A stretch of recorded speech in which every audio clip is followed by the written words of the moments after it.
Whose fault is it really that the Green Bay Packers got their asses kicked by the Lions? Ryan? Well, good question if you might ask.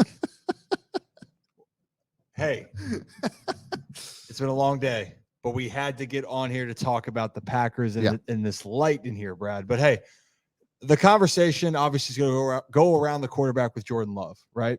Yeah. But I think if we dive deeper, it was just a team waxing by the Lions, and specifically that defense.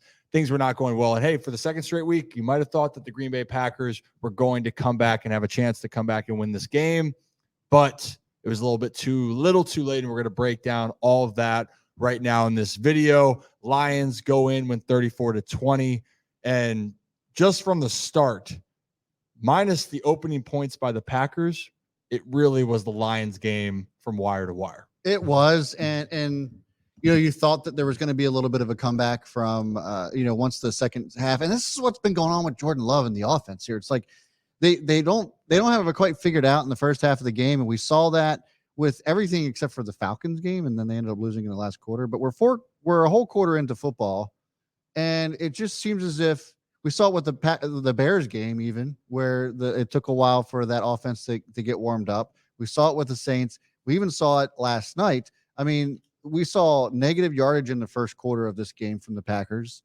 And then second half shows up. Jordan Love looks like a completely different player. And you wouldn't know by looking at his stats that it's been as bad as it has been during those moments. He's got on the year so far, 901 yards, 8 touchdowns, 3 interceptions. Nobody wants to see the interceptions, but it's actually not bad. It's not great. It's not bad. The QBR, though, is at 52.1 after last night's game, which dropped him from 6th in the league down to 16th. So the overreaction can be, well, Jordan Love sucks. Our season's over if you're a Packers fan and you feel that way strongly. But I think there is some blame to pass around here, no pun intended, other than from Jordan Love. What say you? Well, yeah, I mean, I think it always goes back to the quarterback for any type of team struggles. But if you watch this game, it was way more that was going on. Besides that, the Packers they got the start that they wanted, actually, Brad. Yeah. Third play from scrimmage, interception, forced interception. But what happens ensuing?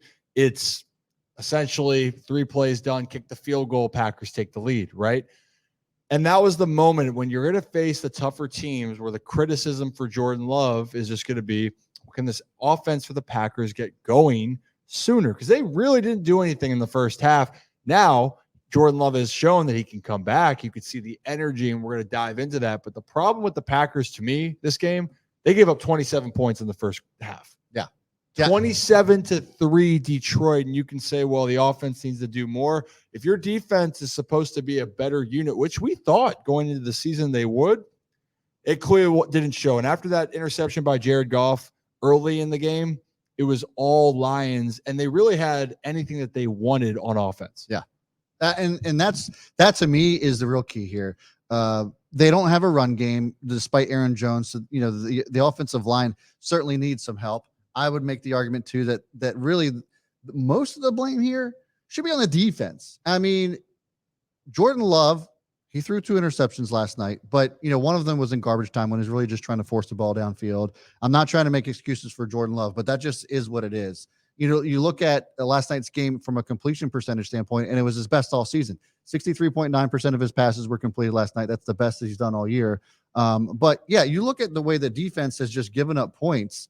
And I'm not saying that Detroit didn't deserve this win because they were clearly the better team last night, but there were mistakes that were made by the Green Bay Packers, and it wasn't just all Jordan Love. So I think that if you're a fan of Jordan Love, you should still be, or you're a Packers fan, you should still be encouraged by Jordan Love's performance up to this point. You got to remember, this is still his first season in the league as a starter, and so you're going to see some of these growing pains and these struggles, and the Lions aren't a bad team by any stretch of the imagination. So it sucks, but I think that the overreactors, so to speak, are going to come out in full force, and I think I'm here to say let's pump the brakes on that. Yeah, I mean, the biggest thing also is you want to see what your quarterback's made of when you're in tough situations, and the fact that last week you had that tremendous comeback, and then you find yourself in a hole, and they kept fighting. I mean, the Packers had a chance in this game to come back, and even despite all of the issues, right, that we just talked about, and the Packers, with 8 minutes to go in the game,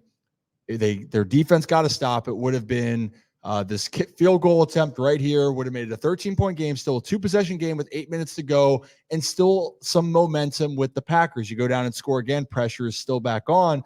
But this penalty that occurred, the unsportsmanlike conduct, because you can't make contact with the center as you're jumping over the line of scrimmage, which you just saw there with Quay Walker, that changed. The game was over after that. Changed the complexion, because what the Lions do, they punched it in. David Montgomery, who had a monster game, by the way. Yeah. Monster. And I think he's feeling A-OK health-wise. I'm surprised. Was sure maybe he was going to be a little bit limited. No, not limited at all. 32 carries.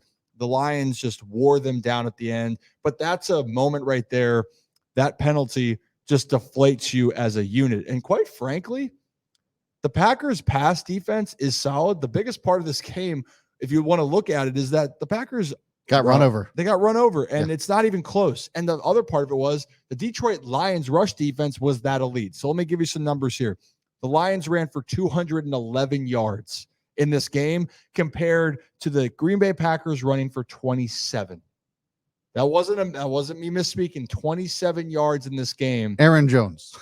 That's all he got. Aaron Jones, 5 carries, 18 yards. And you had A.J. Dillon also getting 5 carries, 11 yards. That's not going to cut it against. And you have Jordan Love registering 2 carries for -2 yards. Look, Detroit, we actually talked about this earlier. Detroit Lions, that defensive line is ferocious, and they're 4th in the league in rush defense on the year, allowing just over 60 yards a game. So we knew it was going to be elite. But for the Packers, that's also a reason why you lost that game against Atlanta. Yep. Atlanta wants to run the football. Yeah. And what did Atlanta do when they tried to come back? Yes, Desmond Ridder made a couple more plays, but they were able to still play their game and run the football, not abandon the run. Packers' strengths their pass defense, but it's their rush defense that cost them the game against the Lions. Yeah, absolutely. So I did want to touch on the Lions a little bit, just give Jared Goff a little bit of love here. And there was just one funny moment where he was post-game. Ryan Fitzpatrick basically pregame mentioned that Jared Goff was a Matt Ryan, poor man's Matt Ryan. And apparently Jared Goff actually heard about that. So just listen to this real quick. I want to get your reaction on the other side. Hope it's up to your standards. You played a lot. Okay. You played very well, dog. Okay. We're very happy. I didn't know it was a poor man's anything, but he hears that. He's listening. I heard about it. That's all. Spicy. Call him out there, Dick. Andrew. Receipts. I didn't do it. Matt Ryan's a pretty good player, too. Matt Ryan's a hell of a player. I told him. I'm giving you a hard time. I appreciate it, man. Give me your thoughts on that. I love that. But hey, as a player, even for myself playing baseball, when you hear the outside noise and you make a comment, you got it. If you have the moment to talk about it and kind of correct it, take your receipts, as we say, you do it. Right. You go and say it. And it was all good. Jared Goff, he's actually played extremely well for the Lions over the last 2 years. But to see him have that moment, it was all in good fun, all good. But hey, yeah, I'd give it back too. We're hearing you. And a lot of people were wondering, too, if Jared Goff was going to be the answer, especially with the draft capital that they had. And the Lions decided, again, we're not going to use a pick on a quarterback. We think we have our quarterback in Detroit.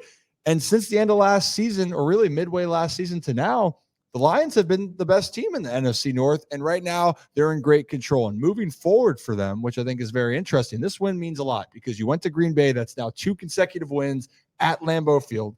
And now you feel like you can be in control. And for the Lions, they have 2 games upcoming against the Panthers and the Bucks. 2 games they're probably going to be favored in. Yeah, Brad. Yeah. So you have a chance to get the 5-1, and then they go to Baltimore, which should be an amazing game. Yeah. But we've heard this kind of a changing of the guard. The Packers aren't out of this by any means. Make no mistake. There's a long way to go here. But for Detroit, the brand of football they want to play, be physical, punchy in the mouth. I mean, you could feel that, how the game ended. That's what the Detroit Lions want to be, and they're off to a great start so far this year. Jared Goff, 1,029 yards, 6 touchdowns, 3 interceptions, and he is 6th in the league in QBR. That is 1 quarter into the season. So Lions are for real. The Lions are here. So that's going to do it for today's video. Thanks so much for tuning in. Hit that like button, hit that thumbs up, and subscribe if you haven't done so already. We certainly would appreciate it. We'll be back live Monday to cover all of football. Plus, we're going to give more reactions to the O's and the postseason run that they're about to embark on. It's going to be something to watch for sure. So make sure you guys tune in for that. Hit that notification bell, and we'll see